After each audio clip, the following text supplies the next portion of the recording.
everyone. I'm Dr. Ahmadai Shakur. On Sunday, 38-year-old Jeffrey Harris went to a church in Ambridgeboro, Pennsylvania, and tried to do the same thing that Dylann Roof did in Charleston, South Carolina. Let's get into it.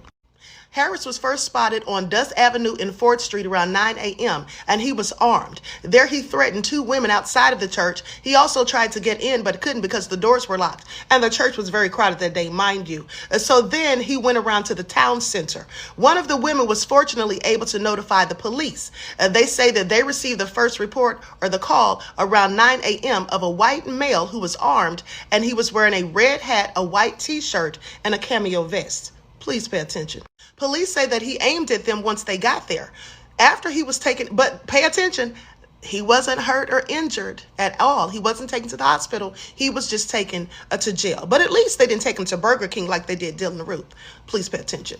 Now, they say afterwards they descended upon his home on the 300 block of Merchant Street. When they got there, there was a slippery substance in the driveway, like maybe he was trying to, booby trap it. And there was an empty bottle also. So once they got inside, they say he had a makeshift barricade. Okay, he was clearly ready for battle. He was ready for the police to arrive there, apparently. And also, they said there was a weapons case that had a hole drilled inside of it where he would have been able to fire out of the door with protection. Okay, he had this all set up. And the funny thing is, the chief of police basically said that this wasn't premeditated, nor is there any reason to suspect that it was racially motivated. Now, somebody please make that make sense. Had some scribble on it that was very hard to even understand. While the notebook mentioned something regarding active shooters, the chief wants to make clear.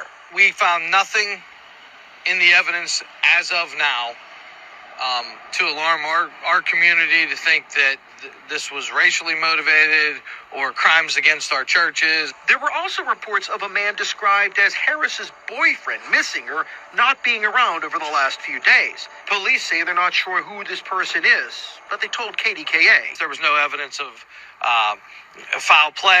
Okay, I'm just going to go ahead and call BS on that, because at the end of the day, he says, and please pay attention to this, he said that there was a bunch of scribbles. There was a blue notebook found, and there was a bunch of scribbles in it. You couldn't really tell what it said, but he could tell that it said something about his live-in boyfriend who had not been there for days. Okay, he could read that, but he couldn't read the rest. Well, I'm sure he could read it, and it likely did say something hateful about people of my skin tone, and he's just not wanting to say that. Now, I can't substantiate this, but that's just my opinion, because at the end of the day, why would he say this isn't premeditated? This man had something in the driveway, like he knew the police were coming. He had a makeshift barricade inside of the house. He went there armed, okay, at this church full of people of my skin tone. Why would he think there's no reason to suspect a hate crime? Why would he say that it wasn't premeditated? This was planned out. He had a notebook with evidence in that. So what is he talking about? This sounds to me like he's just trying to cover it up, like he doesn't want anyone to know that this was potentially a hate crime. Please pay attention. But also, Congressman Chris Deluzio appears to think that it was a potential hate crime. That's why he contacted the DOJ, and he wants them to conduct an investigation into whether or not this was a violation of civil rights, okay? And by the way, Pastor Kenneth Crum says that the police didn't give them any information, any details as to what was going on, even after the church services were over. And they walked outside and they saw all of these police cars.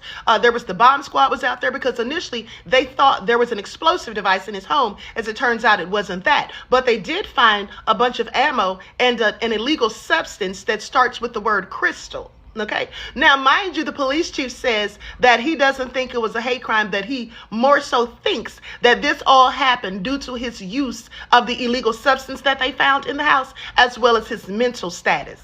So he's a psychiatrist or psychologist and knows that he has mental issues. Please pay attention to how they're painting narratives already. That's all I'm saying. It's interesting that the chief of police said there's no reason to suspect foul play as it pertains to his so-called missing boyfriend, but they did say that his weapon was fired recently, so I'm not too sure about that. Also, Pastor Kenneth Crum said that it was 7 hours before police contacted him and told him anything about what had happened, and he's going to be, beefing up security at the church. They're going to have armed guards outside keeping the doors locked. Now, Harris was booked into the Beaver County Jail on a $975,000 bail, and they say that he's charged with terroristic threats and aggravated assault. please pay attention. With that all being said, TikTok, this is for entertainment purposes only.